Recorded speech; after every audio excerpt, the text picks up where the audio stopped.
എരിക്ക്, മുരിങ്ങ ഇതൊക്കെ പ്രശ്നമാണോ?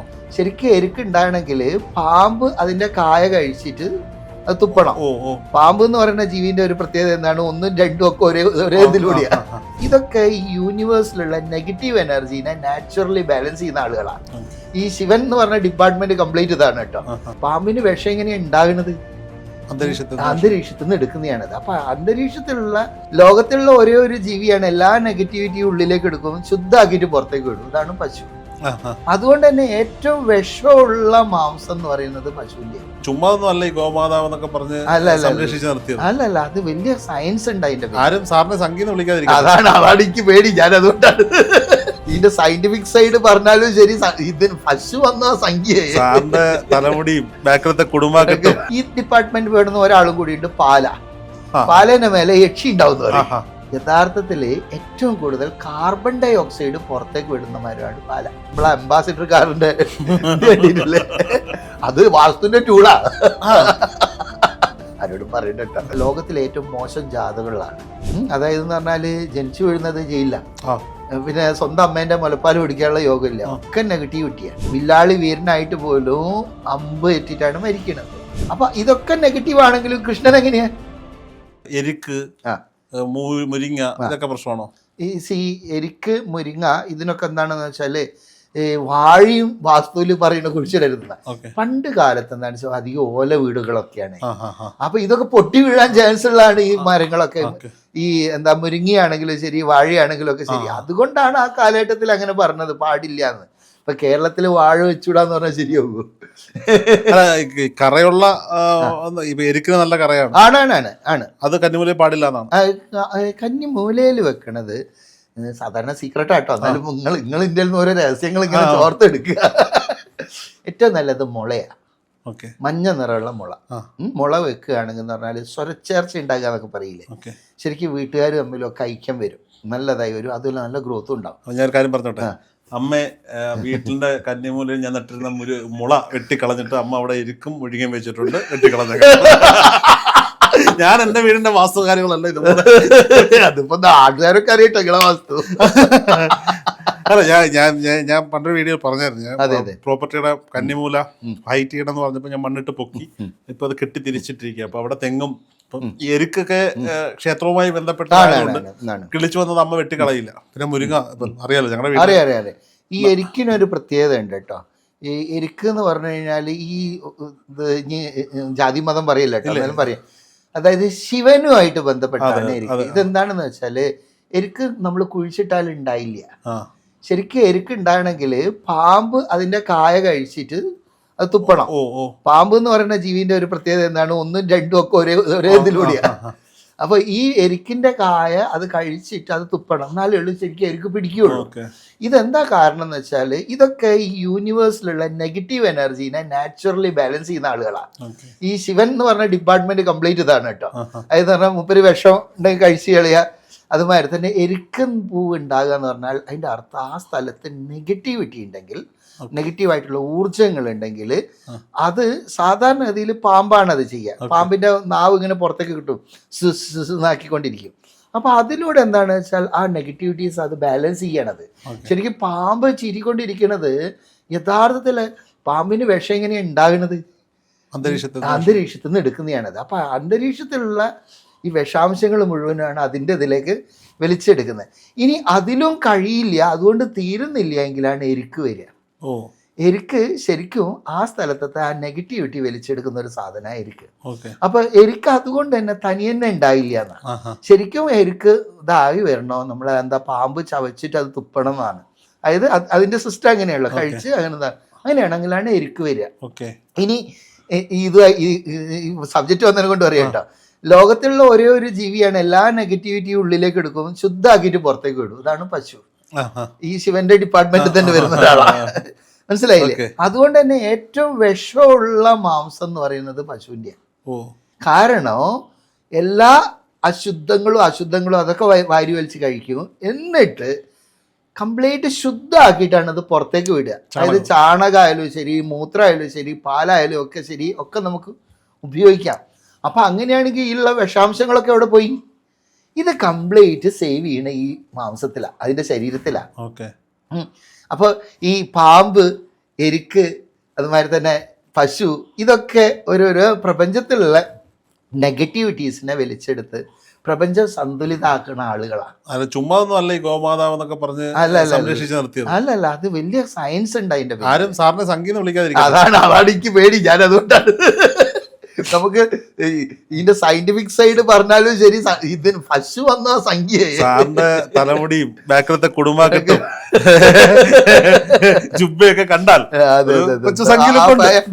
നല്ലതാണ്, നല്ല കിടക്കട്ട്. പിന്നെ എനിക്ക് എന്താണെന്ന് അറിയോ, any publicity is A publicity. Guruji പറഞ്ഞൊരു വാക്ക, അങ്ങനെയാണ്. അതിലും അഭിമാനിക്കാലോ. പണ്ട് എന്നെ എല്ലാരും സഖാവ് എന്നാണ് വിളിക്കില്ല, അത് എനിക്ക് വലിയതായിരുന്നു. അപ്പൊ എന്റെ ഒരു കുടുംബക്കാരൻ പറഞ്ഞു, എടാ സഖാവ് എന്നൊക്കെ ഈ പ്രായത്തിലെ വിളിക്കുക ഒരു അഭിമാനമുള്ള കാര്യം കേട്ടോ. അല്ല ഇപ്പം വന്നിട്ട് സംഗീതം വിളിക്കുന്നുണ്ട്, അത് ഒക്കെ ഒരു ഭാഗം.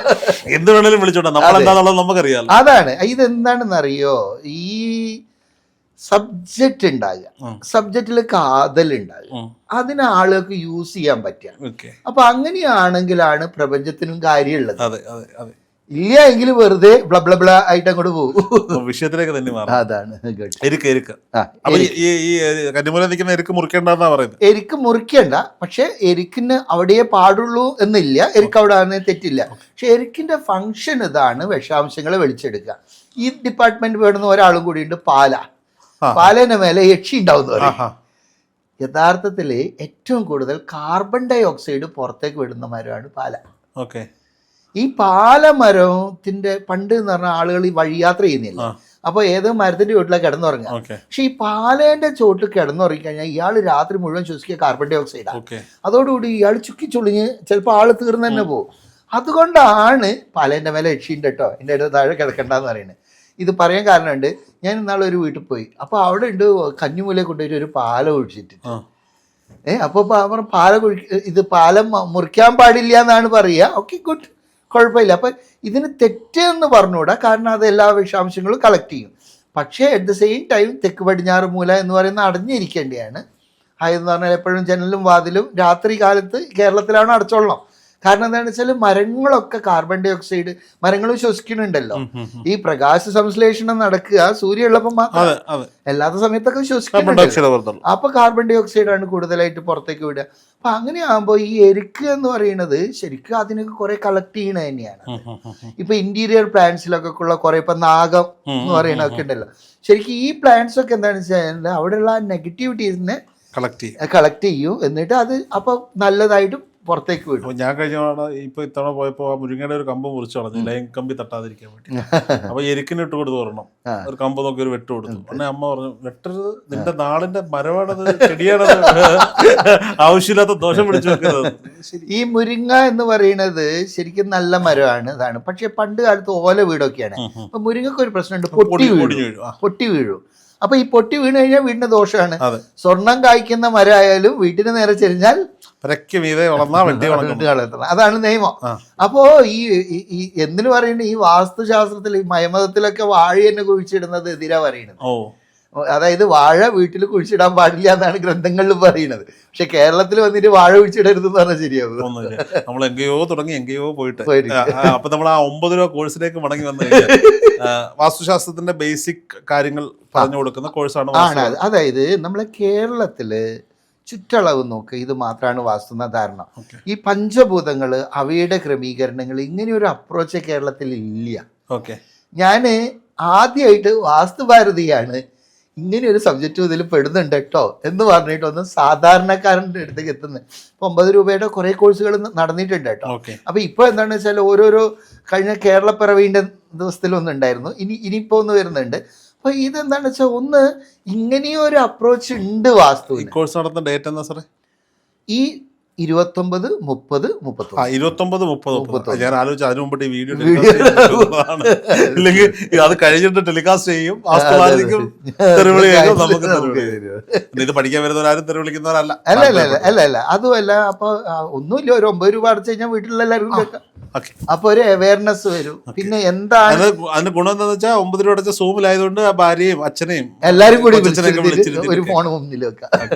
9 രൂപ ചിലവുള്ളൂ. അതിനേക്കാൾ ഉപരി ടി വി സ്ക്രീനിൽ മാത്രം കാണാൻ കഴിയുന്ന ലോക പ്രശസ്ത വാസ്തു വിദഗ്ധൻ നിശാന്ത് തോപ്പിൽ സാറിനുമായിട്ട് നേരിട്ട് സംവാദിക്കുക. അപ്പൊ ഇതിൽ എന്താണെന്ന് പറഞ്ഞാൽ കുറച്ച് ഇതിന്റെ സയന്റിഫിക് സൈഡും ജനങ്ങളിലേക്ക് എത്തിക്കുക. എന്തുകൊണ്ട് ഇപ്പൊ സാധാരണ പറയുന്ന കന്നിമൂലയിൽ അത് പാടില്ല, ഇത് പാടില്ല, കിണർ പാടില്ല, എന്തുകൊണ്ട് കിണർ പാടില്ല, ഇത് അപ്പൊ അത് നമ്മൾ കുറച്ച് ഇതൊരു സയൻസ് ആണ് എന്നുള്ള രീതിയിൽ ആളുകളൊന്നും അറിയേണ്ടതുണ്ട്. ഈ അന്ധവിശ്വാസം, ഈ വിശ്വാസം എന്ന് പറഞ്ഞ വാക്ക് തന്നെ എന്താണെന്ന് വെച്ച് കഴിഞ്ഞാല് നമുക്ക് ഉണ്ടോ ഇല്ലയോ എന്നൊരു ഇല്ലാത്ത തന്നെയാണ്. ഇപ്പം ഗുരുജി എന്നാൾ പറഞ്ഞിട്ടുണ്ട് എൻ്റെ കാറ് പുറത്ത് നിർത്തിയിട്ടിട്ടുണ്ട്, അപ്പോൾ അത് വിശ്വാസമാണോ? അല്ല, ഉറപ്പാണ്, അവിടെ കാർ അവിടെ ഉണ്ട്. അപ്പോൾ ഇനി ഉണ്ടോ ഇല്ലയോ എന്നുള്ളൊരു ഡൗട്ട് നമുക്ക് എക്സ്പീരിയൻസ് ചെയ്താൽ തന്നെയാണ് വിശ്വാസം എന്ന് പറയുക.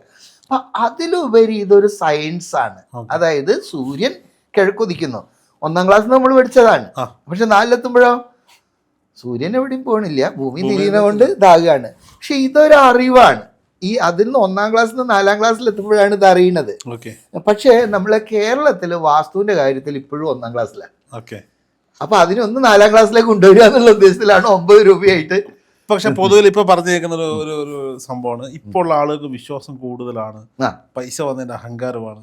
എന്ത് വന്നാലും വാസ്തു പൂജ, വാസ്തുബലി, പിന്നെ അവിടെ ചെയ്യുന്ന ഇവിടെ പണ്ടൊക്കെ പാല് വെച്ചിട്ട് വീട് വെക്കുന്നതിന്റെ ഒന്നും ആവശ്യമേ ഉണ്ടായിരുന്നില്ല എന്നൊക്കെ പറയും. പണ്ടാണ് ഇപ്പോൾ സാറിന്റെ ഇത്രയും നാളത്തെ ഒരു എക്സ്പീരിയൻസിൽ ഒരു 10 വർഷം മുമ്പാണോ 10 വർഷത്തിനിടയിലുള്ള ഈ കാലഘട്ടത്തിലാണോ ഏറ്റവും കൂടുതൽ ആളുകൾ ഈ വാസ്തു ഒക്കെ നോക്കാൻ തുടങ്ങുന്നത്? വാസ്തു നോക്കാൻ തുടങ്ങി ഇപ്പോഴാണ്. കാരണം എന്താണെന്ന് വെച്ചാൽ ഞാൻ തന്നെ ഇതിനൊക്കെ എതിരെ പറഞ്ഞു തരുന്ന ആളായിരുന്നു. പിന്നെ ഇപ്പം എൻ്റെ ലോകത്തിലുള്ള ഏറ്റവും മോശം വാസ്തുവിൽ ജീവിച്ച ആളാണ് ഞാൻ. അതെന്ന് പറഞ്ഞാൽ കൃത്യം കന്നിമൂലയിൽ വഴിയും കൃത്യം കന്നിമൂലയിൽ എല്ലാവരും വന്നിരിക്കുന്ന സ്ഥലവും ഇതൊക്കെ ആയിട്ടുള്ളായിരുന്നു. പിന്നെ അച്ഛൻ നല്ലൊരു മാർക്കിസ്റ്റുകാരനായിരുന്നു. അപ്പോൾ ഒരു കിണർ ഒഴിക്കേണ്ടി വന്നിരുന്നു. അപ്പോൾ പറഞ്ഞു അതിൻ്റെ ഒന്നും നോക്കേണ്ട ആവശ്യമില്ല, അവിടെ കുഴിച്ചോ എന്ന് പറഞ്ഞു. ആ കിണർ ഒഴിച്ചു, അടുത്തത് മുതൽ ഇതിന്റെ ആധാരം ബാങ്കിലായി. അപ്പൊ അങ്ങനെയുള്ള കുറെ സാധനങ്ങൾ വന്നപ്പോ അപ്പൊ ഇതൊരു സ്വയം ഒരു റിസർച്ച് ആയിരുന്നേ. അപ്പൊ അങ്ങനെ പണ്ട് അതൊരു അന്ധവിശ്വാസമായി പറഞ്ഞത് ഇന്ന് നമുക്ക് അതിനെ സയന്റിഫിക്കലി കുറെ കൂടി അറിയാനുള്ള മേഖലകളുണ്ട്. ഒന്നുമില്ല, നമ്മളെ മൊബൈലിൽ തന്നെ അടിച്ചു നോക്കിയൊക്കെ കിട്ടും. പിന്നെ അതിന് കൺഫർമേഷന് വേണ്ടിയിട്ട് ഇപ്പോൾ നമ്മളെ മാതിരി ആരുടെ അടുത്തേക്ക് സംസാരിക്കുന്നവരുടെ അടുത്ത് പറഞ്ഞു ഒന്ന് ഉറപ്പ് വരുത്തുക എന്നേ ഉള്ളൂ. അപ്പോൾ ആ ഒരു സയൻറ്റിഫിക് സൈഡ് കൂടുതലായിട്ട് അറിയണത് കൊണ്ട് ആളുകൾ ഇപ്പോൾ കൂടുതലായിട്ട് വാസ്തുവിലേക്കൊക്കെ വരുന്നുണ്ട്. പിന്നെ പൈസക്കാരനായിപ്പോൾ ഇതൊക്കെ എന്ന് പറഞ്ഞാൽ മാങ്ങ ഉണ്ടാകാൻ തുടങ്ങിയ ആൾ കല്ലെടുത്തെറിയും.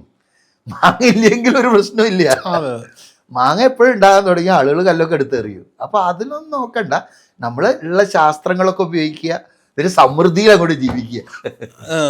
ഒരു സംശയമാണ്, വഴിമുട്ട് അതായത് ഒരു 3 കൂടുന്ന വഴിയിൽ ആ വഴിക്ക് നേരെ വീട് വന്നാൽ ദോഷമാണോ? ഇതിന് ഒരു ടേംസ് തന്നെ ഉണ്ട്, വീതിശൂല എന്നാണ് അതിന് പറയാ. ഇത് 2 എണ്ണം ഉണ്ട്. ഒന്ന് വീതിശൂല എന്ന് പറയുന്നുണ്ട്, 2 വേദം എന്ന് പറയും. വേദം എന്ന് പറഞ്ഞാൽ അത് കുറേ സാധനം ഉണ്ട് കേട്ടോ, വേദമായിട്ട് പറയുന്നത്. ഇപ്പോൾ ഒരു വീടുണ്ട്, അതിൽ നേരെ ഒരു വഴി വന്നിട്ട് നേരെ മുട്ടുകയാണ്. അങ്ങനെയാണെങ്കിൽ ശരിക്കും ഒരു ബാലൻസ്ഡ് ആയിട്ടുള്ള ഒരു എനർജി ഫീൽഡാണ് വാസ്തു. അപ്പോൾ നമ്മളൊരു കൃത്യമായിട്ട് വാസ്തു പ്രകാരമാകുമ്പോൾ പറഞ്ഞാൽ പഞ്ചഭൂതങ്ങളൊക്കെ കൃത്യമായി, ഊർജ്ജം കൃത്യമായിട്ട് അതിൽ ബാലൻസ്ഡാണ്. അപ്പോഴാണ് നമുക്ക് സ്വസ്ഥമായിട്ടുള്ള ജീവിതം ഉണ്ടാകുക. അപ്പം അങ്ങനെ ജീവിച്ചുകൊണ്ടിരിക്കുന്നിടത്ത് നേരെ ഒരു വഴി വന്നിട്ട് മുട്ടുക നോക്കുക. അപ്പോൾ ഇതിൻ്റെ ഒരു സമീകൃതമായ ഊർജ്ജത്തിന് ഇംബാലൻസ് ആകും. അപ്പോൾ ഏത് ഭാഗത്ത് വന്നിട്ടാണ് ആ വഴി മുട്ടുന്നത് അത് നമ്മൾ സ്റ്റഡി ചെയ്യണം. അപ്പം നോർത്ത് നോക്കിയാണെങ്കിൽ നല്ലതാണ്, കാരണം നോർത്ത് നിന്നുള്ള കുബേരൻ എന്ന് പറയുന്നത് ഒരു എനർജിയാണ് വരുന്നത്. അപ്പോൾ അത് നല്ല. നേരെ മറിച്ച് സൗത്ത് വെസ്റ്റിലൊക്കെ ആണെങ്കിൽ ഏറ്റവും വേഴ്സ്റ്റാണ്. അതായത് എന്താ ഒളിച്ചോടി എന്നൊക്കെ പറയുന്നത് കേട്ടില്ലേ, അങ്ങനെയുള്ളതൊക്കെ സബ്ജക്റ്റ് ഉണ്ടെങ്കിൽ അവിടെ സ്വാഭാവികമായിട്ട് വീടിന്റെ കിഴക്കേ മൂലയിൽ ഇടിച്ചാലോ, തെക്കുന്ന് കിഴക്കോട്ട് വന്നിടിച്ചാൽ. കിഴക്കിൽ തന്നെ 2 ഉണ്ട്, സൗത്ത് ഈസ്റ്റും ഉണ്ട്, നോർത്ത് ഈസ്റ്റും ഉണ്ട്. ഇതിൽ നോർത്ത് ഈസ്റ്റ് നല്ലതാ. സൗത്ത് ഈസ്റ്റിലാകുമ്പോൾ സൗത്ത് ഈസ്റ്റിലാണ് കുറച്ച് കേസൊക്കെ വരാനുള്ള സാധ്യതകൾ കൂടുതലാണ്. ഇത് വളരെ രസകരമായിട്ടുള്ള അല്ല അതെനിക്കറിയാം, അല്ലെങ്കിൽ ഇപ്പൊ എൻ്റെ അടുത്ത് സംസാരിക്കൂല. കാരണം എന്ന് പറഞ്ഞു കഴിഞ്ഞാല് ആണാണ് അല്ല, ആ സമയത്ത് ഈ വിറ്റ് പോയി എന്നൊക്കെ പറയുന്നതിന് ഒരു റീസൺ ഇതാണ്. ഈ വഴിമുട്ടിനെ ഞാൻ ചോദിക്കുന്നത്, ഇപ്പം ഈ ഒരു വഴി വരുന്നു, മെയിൻ റോഡിലേക്ക് മുട്ടുന്നു, ഈ മെയിൻ റോഡിന്റെ ഇപ്പുറത്തെ സൈഡിലാണ് ഈ വീടെങ്കിൽ അത് ബാധിക്കുമോ? അതാണ് പോയി സ്റ്റഡി ചെയ്യണം എന്ന് പറയുന്നത്. അതായത് എന്ന് പറഞ്ഞാൽ ഒന്ന് ഈ ഏത് ദിശയിൽ വന്ന് മുട്ടുന്നു, പിന്നെ അതുപോലെ തന്നെ ഇതിങ്ങനെ കടന്നു പോകുന്നതും ഉണ്ടാവും, ചിലപ്പോൾ ഒരു യൂട്ടേൺ അടിച്ച് പോകുന്നതൊക്കെ ഉണ്ടാവും. അപ്പോൾ അതിന് ഈ ടി ജംഗ്ഷൻ എന്ന് പറയുന്നത്, ടി ജംഗ്ഷൻ എന്ന് പറയുന്നതാണ് ഇപ്പോൾ യൂറോപ്യൻ കൺട്രീസിലടക്കം ഒരു പ്രോബ്ലം ഉണ്ട്. എന്തിനു പറയുന്നത് വൈറ്റ് ഹൗസിനടക്കം ഈ പ്രോബ്ലം ഉണ്ട്. അതുകൊണ്ടാണ് പിന്നീട് അവിടെ ഒരു സ്റ്റാച്യു വെച്ച് ഒരു ജലധാരയൊക്കെ വെച്ചത്. വൈറ്റ് ഹൗസിന്റെ മുന്നിൽ കാണാം ഒരു സ്റ്റാച്യു ഇതൊക്കെ. ഇത് ഈ T ജംഗ്ഷൻ ഒഴിവാക്കാൻ വേണ്ടിയിട്ടാണ് അത് ചെയ്തിരിക്കുന്നത്. അല്ല പറയണത് എന്താണെന്ന് വെച്ചാൽ ഇത് ഒരു പ്രതിഭാസമാണത്. അതായത് ഒരു ഓവർ എനർജി വന്നിട്ട് ടക്ക് എന്ന് പറഞ്ഞിട്ട് മുട്ടുക. ഇതിൽ അതിൻ്റെ സയൻസ് പറയണ ഇതാണ്, പോസിറ്റിവിറ്റിക്കാണോ നെഗറ്റിവിറ്റിക്കാണോ പവർ കൂടുതൽ? ഏതിനാ പവർ കൂടുതൽ? നെഗറ്റിവിറ്റിക്ക്. എന്തുകൊണ്ടാണ് വെച്ചാൽ പോസിറ്റിവിറ്റിക്ക് ഒരു ചലനേ ഉള്ളൂ, എപ്പോഴും ക്ലോക്ക് വൈസ് ആയിട്ട് തന്നെ പോകുള്ളൂ. അതായത് പോസിറ്റീവ് നമ്മൾ ആക്കണം. പക്ഷെ നെഗറ്റിവിറ്റി ആൻറ്റി ക്ലോക്ക് വൈസ് ആയിട്ടും പോകും, പിന്നെ വന്ന് ഇടിച്ച് കളയും. സ്ട്രെയിറ്റ് ആയിട്ട് ശൂലം എന്ന് പറയും, ടക്ക് എന്ന് പറഞ്ഞിട്ട് അടിച്ച് കളയും. അപ്പോൾ ഇവൻ ഈ ഒരു സബ്ജക്റ്റ് വന്നതിനെ കൊണ്ട് പറയുകയാണ്, ഇവൻ 3 ഡോറുകൾ ഒരുമിച്ച് വന്നാൽ തന്നെ സ്ട്രെയിറ്റ് ആയിട്ടുള്ളൊരു ഇതായിപ്പോവും. അപ്പോൾ അവിടെ വരെ ഈ വിധിശൂല എന്ന് പറയുന്നത്, അതായത് ഈ എനർജീൻ്റെ ഒരു അറ്റാക്ക് അവിടെ വരുന്ന, അതായത് ഇതൊരു അന്ധവിശ്വാസമായിട്ടല്ല. അപ്പോൾ സ്വസ്ഥമായിട്ടുള്ള ഊർജ്ജ മണ്ഡലം എന്ന് പറഞ്ഞു കഴിഞ്ഞാൽ 4 കോണിൽ പഞ്ചഭൂതങ്ങളൊക്കെ കറക്റ്റായിട്ട് വന്നാൽ അതിന് സ്വസ്ഥമായിട്ട് ഊർജ്ജം പ്രവഹിക്കുക. അപ്പോൾ അതിന് വന്നിട്ട് പുറത്തുനിന്ന് ഒരു നീളത്തിലൊരു സാധനം വന്ന് ഇടിക്കുകയാണെങ്കിലോ, അപ്പോൾ ഇതിൻ്റെ ആ സന്തുലിതാവസ്ഥ നഷ്ടപ്പെടും. അപ്പൊ അതിന് മരുന്നൊക്കെ ഉണ്ട് കേട്ടോ. അതെ, ഞാൻ കഴിഞ്ഞ ദിവസം ഒരു വീട് നിർമ്മാണ പ്രവർത്തനം നടക്കുമ്പോൾ തൊട്ടേ ഞങ്ങൾ ശ്രദ്ധിക്കാം, വഴിമുട്ടുണ്ട്. എനിക്ക് നമുക്ക് ബേസിക് നോളജ് വെച്ചത് വഴിമുട്ടാന്ന് കാണുമ്പോൾ നമുക്കറിയാം സാറിനെ പോലുള്ളവരുടെ സംഭവം. അപ്പൊ ആ വീട് വെച്ചപ്പോൾ തന്നെ ഞാൻ നോക്കുമ്പോൾ ഒരു വലിയ 3 പാളി വലിയ ജനൽ അവിടെ പിടിപ്പിക്കുന്നുണ്ട്. അതിന്റെ ഓപ്പോസിറ്റ് അതേപോലെ ജനൽ വെച്ചിട്ട് പുറത്തേക്ക് ഇറങ്ങാനുള്ള വഴി വരുന്നുണ്ട്. നേരെ മതിൽ പണിഞ്ഞപ്പോൾ ഞാൻ ശ്രദ്ധിച്ചു, മതിൽ എങ്ങനെ പണിയോ, മതിൽ വന്നപ്പോൾ അതിന്റെ ഫ്രണ്ടിൽ ഡിസൈനില് ചരിച്ച് കെട്ടി പരിപാടി. അപ്പൊ ഞാൻ കഴിഞ്ഞ ദിവസം എന്റെ ഹൗസ് വാമിങ്ങിന് പോയി. ഓക്കെ, വളരെ മനോഹരമായിട്ട് അവർ അതിനെ അപ്പുറത്താറ് വീട്ടോട്ട് കയറ്റി വിട്ടിട്ടുണ്ട്. അല്ല, അതാണ് ട്രിപ്പിളി നമ്മൾ സ്റ്റഡി ചെയ്തിട്ടാക്കാം. പിന്നെ ഈ ചൈനീസ് വാസ്തുവിലൊക്കെ കുറെ സാധനങ്ങളുണ്ട്. പക്വ മിറർ എന്നൊക്കെ പറയും. അതായത് കോൺവെക്സ് മിറർ. അതായത് നമ്മളെ നാടൻ ഭാഷ നമ്മളെ അംബാസിഡർ കാറിന്റെ വേണ്ടിയിട്ടില്ലേ, അത് വാസ്തുവിന്റെ ടൂളാ. ആരോടും പറയണ്ട. അതായത് പറഞ്ഞാൽ ഇങ്ങനെയുള്ള വിധിശൂല അതൊക്കെ വരുമ്പോ ഉണ്ടല്ലോ, അതിനെ തടയാൻ ഉപയോഗിക്കുക അതിനൊക്കെ. അത് ഇതെന്താണെന്ന് വെച്ചാൽ ഇങ്ങനെ ഈ വല്ലവര് പുല്ലുവായതോ എല്ലാത്തിനും ഇതാകാം. അപ്പൊ അത് പറയും എന്താണ് പ്രോബ്ലം എന്നുള്ളത് നമ്മൾ സ്റ്റഡി ചെയ്യണം. സ്റ്റഡി ചെയ്തിട്ട് അതിന് വേണ്ട മരുന്ന് കൊടുക്കാം. പെരുന്തച്ചൻ സിനിമയില് പിന്നെ കാറ്റ് തിരുമേനി വിളക്ക് കത്തിക്കുമ്പോ ഒരു കൊച്ചു കല്ല് പല പീസ് എടുത്തെടുത്ത് കുത്തിയിട്ട് വെച്ചെടുത്ത അല്ല, അത് വലിയൊരു തിയറിയാ കാണിച്ചിരിക്കുന്നത്. അതായത് സാധാരണക്കാരെന്ന് പറഞ്ഞാല് പ്രപഞ്ചത്തിലുള്ള അങ്ങനെ തന്നെ സൈക്കിളാ. അപ്പൊ അത് എന്നിട്ട് എല്ലാം വിധിയാണെന്ന് പറയും. നമ്മളെ ഭാഷയിൽ പറഞ്ഞു കഴിഞ്ഞാൽ ഇതിപ്പോ ദരിദ്രനായി ജനിച്ചു, അത് നമ്മളെ വിധി തന്നെയാണ്. പക്ഷെ ദരിദ്രനായിട്ടാണ് മരിക്കണമെങ്കിലോ, അവിടെയാണ് നമ്മൾ ഈ സയൻസ് ഒക്കെ ഉപയോഗിക്കേണ്ടത്. അപ്പോൾ പെരുന്തച്ചൻ സിനിമയെ കണ്ട ആ വിളക്ക് സാധാരണ ഗതിയിൽ അത് കത്തിക്കാൻ ബുദ്ധിമുട്ടാ, കാരണം അവിടെ കത്തൂല. അപ്പൊ വാസ്തു വിദഗ്ധനായ പെരുന്തച്ചൻ വന്നിട്ട് എന്ത് ചെയ്തു, കാറ്റിന്റെ ദിശേനെ അവിടെ മറവ് വെച്ചു. അതോടുകൂടി ഇത് കറക്റ്റായിട്ട് കത്താൻ ആണ്. അല്ല, അത് അദ്ദേഹത്തിന്റെ ഇതിൽ പറയുമ്പോൾ ഇന്ന ആ കാലഘട്ടവും ആ മാസവും ഒക്കെ വെച്ചിട്ട് പറയണയാണത്. അല്ല, പറയണത് എന്താണെന്ന് വെച്ചാൽ ഇത് തന്നെയാണ് സാധാരണ ജീവിതത്തിലും. അപ്പോൾ നമ്മളെ നാച്ചുറലി ഉള്ള പ്രോബ്ലംസ് വരികയാണ്, അതിനെങ്ങനെ തരണം ചെയ്യാം. അപ്പൊ അതിന് വേണ്ട മരുന്ന് കൊടുക്കലാണ് ശരിക്കും റെമഡിയൽ വാസ്തു എന്ന് പറഞ്ഞിട്ടുള്ളത്. നമുക്കൊരു കോഴ്സ് തന്നെ ഉണ്ട് കേട്ടോ, റെമഡിയൽ വാസ്തു എന്ന് പറഞ്ഞാൽ 3 ദിവസത്തെ റെസിഡൻഷ്യൽ പ്രോഗ്രാമാണ്. അടുത്ത സെപ്റ്റംബറിൽ വരുന്നുണ്ട്. ദിവസം ഉണ്ട് കുറെ, അത് പറയാണ് സെപ്റ്റംബറിൽ വരുന്നുണ്ട്. അത് 3 ദിവസം റെസിഡൻഷ്യൽ പ്രോഗ്രാം ആയിട്ട് അതിൽ ഇങ്ങനെയുള്ള റെമഡീസിനാണ് പ്രാധാന്യം. സാധാരണ ഒന്നുമില്ല, ഈ 9 രൂപയുടെ കോഴ്സ് എന്ന് പറയുന്നത് നമുക്ക് ഒരുവിധമൊക്കെ ഇന്നതാണ് വാസ്തു എന്നുള്ളൊരു ബോധം വരും. പിന്നെ സ്വന്തം വീട്ടിൽ അപ്ലൈ ചെയ്യാം. വാസ്തു കൺസൾട്ടന്റ് ആകാൻ പറ്റൂല, പക്ഷെ സ്വന്തം വീട്ടിൽ അപ്ലൈ ചെയ്യാം. അത് മാത്രമല്ല കുറെ കൂടി സന്തോഷമൊക്കെ വരും. അല്ല, നമുക്കൊരു വിഷയം അറിഞ്ഞിരിക്കുക എന്ന് പറയുന്നത് തന്നെ വലിയ കാര്യമാണ്. പിന്നെ അത് നോളേജ് ഉണ്ടാകുക എന്ന് പറയുന്ന ഒരു കാര്യം. പിന്നെ ഇത് വെറും ഇങ്ങനെ അവാർഡ് സിനിമയിൽ ജീവിച്ചിട്ട് കാര്യമില്ലല്ലോ. അപ്പൊ ഇങ്ങനെയുള്ള ഒരു പുതിയ സബ്ജക്റ്റ് ഞാൻ തന്നെ പല വീടുകളിലൊക്കെ ചില വീടുകളിലൊക്കെ ചെല്ലുമ്പോൾ അവരിങ്ങനെ എന്തെങ്കിലുമൊക്കെ സംശയം ചോദിക്കും. ഞാൻ പതുക്കെ ക്ലോക്കൊക്കെ എടുത്ത് വെച്ച് ഇങ്ങനെ നോക്കും, നോക്കിയിട്ട് കോമ്പസ് ഒക്കെ എടുത്ത് വെച്ച് നോക്കിയിട്ട് പതുക്കെ എനിക്ക് അറിയാവുന്നതൊക്കെ പറയും. എന്തെങ്കിലും ബുദ്ധിമുട്ടുണ്ടാകുമ്പോഴാണ് ഞാൻ സാറേ തിരക്കാറുള്ളത്. അല്ല, നല്ലതാണ്. പക്ഷെ ആവശ്യമില്ലാണ്ട് ബാക്കിയുള്ളവരെ കർമ്മം തലയിൽ ഇടരുത് എന്നാ പറയാ. ഇല്ല, ഞാൻ പറയില്ലല്ലോ, മനസ്സിലാക്കും. അല്ല, ഇതെന്താണെന്ന് അറിയോ, ഇത്രയേ ഉള്ളൂ. നമുക്ക് റിസൾട്ട് വരും, ഒരു സംശയം വേണ്ട, റിസൾട്ട് വരും. അപ്പൊ നമ്മൾ അതിന് വസ്തു വാസ്തു തഥാസ്തു എന്ന് പറയും. ആദ്യം തന്നെ വസ്തുവിനെ കുറിച്ച് നമ്മൾ പഠനം നടത്തണം. ഇതെങ്ങനെയാണ് ഇതിൻ്റെ കിടപ്പ്, ഇതൊക്കെ ആദ്യം വെറുതെ അങ്ങോട്ട് ബ്ല അടിക്കരുത്. മനസ്സിലായി. കോഴിക്കോടൻ ഭാഷ പറഞ്ഞ തൊള്ളപ്പിട്ട് അടിക്കരുത്. അതായത് അപ്പൊ എന്നിട്ട് ആദ്യം സ്റ്റഡി ചെയ്യുക, ആ വസ്തുവിനെ കുറിച്ച് പഠിക്കുക. എന്നിട്ട് വാസ്തു എന്ന് പറഞ്ഞാൽ ഈ 18 ഋഷിമാർ കണ്ടെത്തിയ നോളേജാണ്. അവര് പലതും ഇപ്പം നമുക്കൊരു പ്രശ്നം വന്നു കഴിഞ്ഞാൽ സാധാരണ നമ്മുടെ സുഹൃത്തുക്കളുടെ അടുത്തൊക്കെയാണ് ചോദിക്കുക. പക്ഷെ ഋഷിമാർക്ക് പ്രശ്നം വന്നു കഴിഞ്ഞാൽ അവർ കണ്ണടച്ചിരുന്ന് അവർ മെഡിറ്റേറ്റ് ചെയ്യുക. അപ്പോൾ എന്താ, പ്രപഞ്ചത്തിലെ രഹസ്യങ്ങളൊക്കെ ഇങ്ങോട്ടേക്ക് ഡൗൺലോഡ് ആവും. അങ്ങനെ ഒരു 18 ഋഷിമാരുണ്ട്. ശ്ലോകം പറയുകയാണെങ്കിൽ ഇങ്ങനെ വരും. അത് മത്സ്യപുരാണത്തിൽ 252 ചാപ്റ്ററിലാണ് പറയുന്നത്. ഭൃഗുരത്രിർവസിഷ്ഠശ്ച വിശ്വകർമാമയസ്തത നാരദോ നഗ്നജിച്ചൈവ വിശാലാക്ഷ പുരന്തര ബ്രഹ്മാകുമാരോ നന്ദീശ ശൗനകോ ഗർഗയേവച വാസുദേവോ അനിരുദ്ധശ്ച തഥാ ശുക്ര ബൃഹസ്പതി അഷ്ടാദശേത വിഖ്യാത വാസ്തുശാസ്ത്രോപദേശ. അഷ്ടം എന്ന് പറഞ്ഞാൽ 8, ദശം എന്ന് പറഞ്ഞാൽ 10. ഇപ്പം അഷ്ടാദശം എന്ന് പറഞ്ഞാൽ 18. ഇപ്പോൾ ഭൃഗു, അത്രി, വസിഷ്ഠൻ തുടങ്ങിയിട്ട് ഇങ്ങനെയുള്ള അതിലത് നാരദൻ, ശുക്രാചാര്യൻ ഒക്കെ ഇതാണ് പറയുന്നത്. പിന്നെ അതിൽ വാസുദേവോ അനിരുദ്ധശ്ച, വാസുദേവൻ എന്ന് പറഞ്ഞാൽ കൃഷ്ണനെയാണ്. കൃഷ്ണനാണ് സൂപ്പറായിട്ട് വാസ്തു ഉപയോഗിച്ച ആള്. ഈ ഒരു നഗരങ്ങളെ തന്നെ അദ്ദേഹം ക്രിയേറ്റ് ചെയ്തിട്ടുണ്ട്, ദ്വാരക അതൊക്കെ. പിന്നെ അദ്ദേഹത്തിന് തന്നെ അറിയാം അത് വെള്ളത്തിൽ മുങ്ങണ്ടിയാണെന്നുള്ളത്. അല്ല, അപ്പൊ അത് ഓരോരോ ഇതിനും അങ്ങനെ നമ്മളാദ്യമായിട്ട് ഭൂമിയിൽ വരുന്നത്. പക്ഷെ എത്രയോ ആളുകൾ ഇവിടെ വന്ന് ജനിച്ചു പോയല്ലോ. അപ്പൊ അവർക്കൊക്കെ തന്നെ സമൃദ്ധിയിൽ ജീവിക്കണം. അപ്പൊ അവർ അപ്ലൈ ചെയ്ത കുറെ കാര്യങ്ങളുണ്ട്. ശ്രീകൃഷ്ണൻ വിവാഹം കഴിച്ചത് വിശ്വകർമാവിന്റെ മകളെയല്ലേ? അതെ, എനിക്ക് അവരുടെ പേര് കിട്ടണില്ല. ഉണ്ട്, ഒരു ഭാര്യ ഉണ്ട്. അത് പറയണത്രേ ഉള്ളൂ. കൃഷ്ണൻ എന്ന് പറയുന്ന ഒരു ക്യാരക്ടറാണ് ലോകത്തിലെ ഏറ്റവും മോശം ജാതകമുള്ള ആള്. അതായത് എന്ന് പറഞ്ഞാൽ ജനിച്ചു വീഴുന്നത് ജയിലില്ല, പിന്നെ സ്വന്തം അമ്മേന്റെ മുലപ്പാൽ കുടിക്കാനുള്ള യോഗമില്ല, ഒക്കെ നെഗറ്റിവിറ്റിയാണ്. അപ്പൊ അത് വന്നപ്പോൾ എന്താണെന്ന് വെച്ച് കഴിഞ്ഞാൽ എല്ലാം പ്രശ്നത്തിലാണ്. അവസാനം വില്ലാളി വീരനായിട്ട് പോലും അമ്പ് ഏറ്റിട്ടാണ് മരിക്കുന്നത്. അപ്പൊ ഇതൊക്കെ നെഗറ്റീവ് ആണെങ്കിലും കൃഷ്ണൻ എങ്ങനെയാ? With a beautiful smile play with everything. സന്തോഷത്തോടു കൂടി എല്ലാം എടുത്ത് കളിക്കണം. അങ്ങനെയാ ജീവിക്കേണ്ടതെന്നാണ്. പ്രശ്നങ്ങളൊക്കെ വരട്ടെ. അപ്പോൾ വാസ്തുവൊക്കെ ശാസ്ത്രങ്ങളൊക്കെ ഉപയോഗിക്കുക. എന്നിട്ട് എന്താ, നമ്മളെ ജീവിതം ഒരു സമൃദ്ധിയിലാക്കുക, സന്തോഷത്തിലാക്കുക. അപ്പോൾ സാറ് പറഞ്ഞതുപോലെ പ്രശ്നങ്ങളെല്ലാം തരണം ചെയ്ത് ചെറിയ ചെറിയ കുഞ്ഞു പ്രശ്നങ്ങളായിരിക്കും. കുഞ്ഞു പ്രശ്നങ്ങൾ പരിഹരിച്ചാൽ ഒരുപക്ഷെ വരാൻ പോകുന്നത് വലിയ സന്തോഷവും വലിയ ലാഭവും.